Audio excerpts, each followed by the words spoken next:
Nous allons tenter dans cette vidéo une première approche, je dis bien une première approche car le phénomène est complexe, d'un mécanisme de censure caché. Allez, pour rigoler, on va l'appeler le MCC. Cette censure qui ressemble fort au refoulement freudien n'a rien de commun avec d'autres types de censure. La censure religieuse, la censure politique, la censure morale et d'une façon plus moderne, les censures judiciaires, les censures symboliques par exemple. Vous n'avez pas le droit de vous promener dans un défilé avec un drapeau portant des signes, certains signes particuliers. La censure sociale ayant affecté des créateurs tels que Woody Allen ou Roman Polanski. Ce mécanisme donc ne s'exerce pas au niveau des tribunaux ou des médias, mais plutôt au niveau de ce que Freud appelait le surmoi. Alors, revoyons ça rapidement. Le surmoi, c'est une sorte de juge qui existe tout au fond de moi. Freud estime que certains faits, certains contenus ne peuvent être admis ou supportés par le psychisme, donc ils sont balayés par ce juge intérieur et refoulés dans le psychisme. On ne pourra les faire reparaître qu'avec ce que la psychanalyse appelle la talking cure, la cure parlante, le mécanisme des associations libres. Vous pouvez vous rappeler certaines scènes du silence des agneaux ?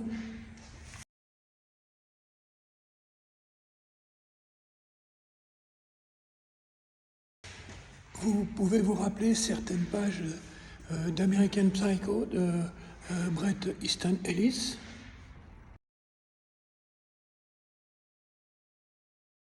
Vous revoyez clairement la scène de torture dans Réservoir Dog, ou je ne sais pas, le grand requin blanc.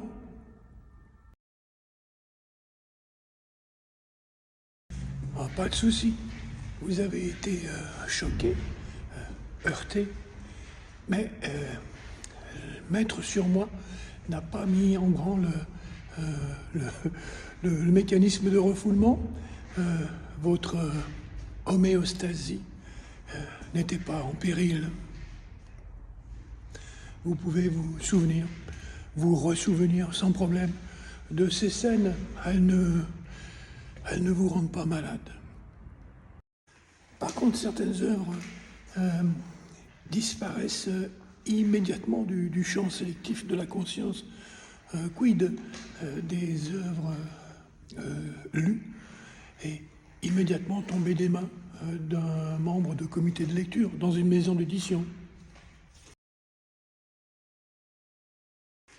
Quid d'un film comme Les Diables, The Devils, de Ken Russell, que je vous mets au défi de retrouver sur le marché, où que ce soit.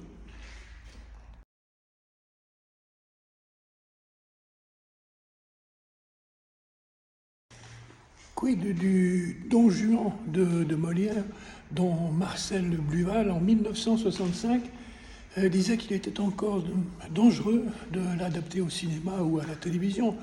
Non pas parce que Don Juan prône une vision, une pensée athéiste, mais plutôt parce que Don Juan est insaisissable. Bluval le rappelle intelligemment, Don Juan ne répond presque rien aux longues tirades de Don Louis ou de Donna Elvire. Il est ailleurs.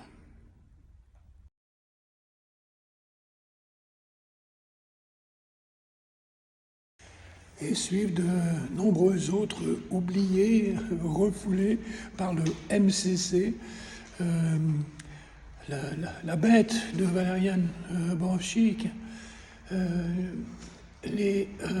Par-delà le bien et le mal de Liliana Cavani, la revue Amère, l'excellente revue Amère de Yann Jay, les œuvres de Pierre Sandor, peut-être le poète et l'écrivain le plus talentueux de sa génération, euh, les dessins de Félicien Rops,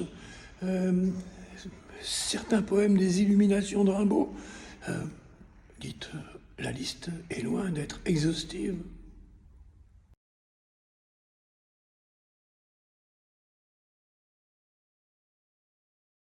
Ces œuvres, ô crime, ne rentrent dans aucune catégorie connue. Elles sont l'anti-Cuvier, elles sont l'anti-Linné, elles heurtent notre réflexe taxinomique.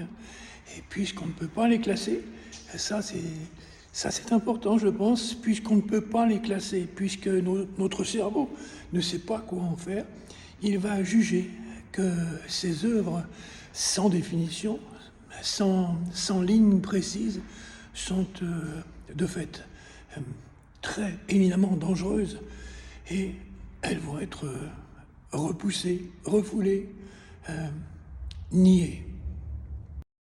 Elles disparaissent au profit de la pensée reconnaissable, maison d'édition reconnaissable, auteur reconnaissable, lecture et lecteur reconnaissable. Pourquoi pas des expositions un peu transgressives, mais d'une transgression reconnaissable. On tape sur la main du coquin qui a commis un petit forfait, mais ce n'est pas si grave. Ces œuvres refoulées par le MCC, chassées du salon ouaté, que nous avons mis tant de temps à installer au-dedans de nous. Ces œuvres sont dangereuses parce qu'elles nous rappellent, qu'elles peuvent nous rappeler que nous ne sommes rien, que le monde risque de n'être rien, que tout finalement risque de n'être qu'un pur néant, cela dit, sans conviction aucune.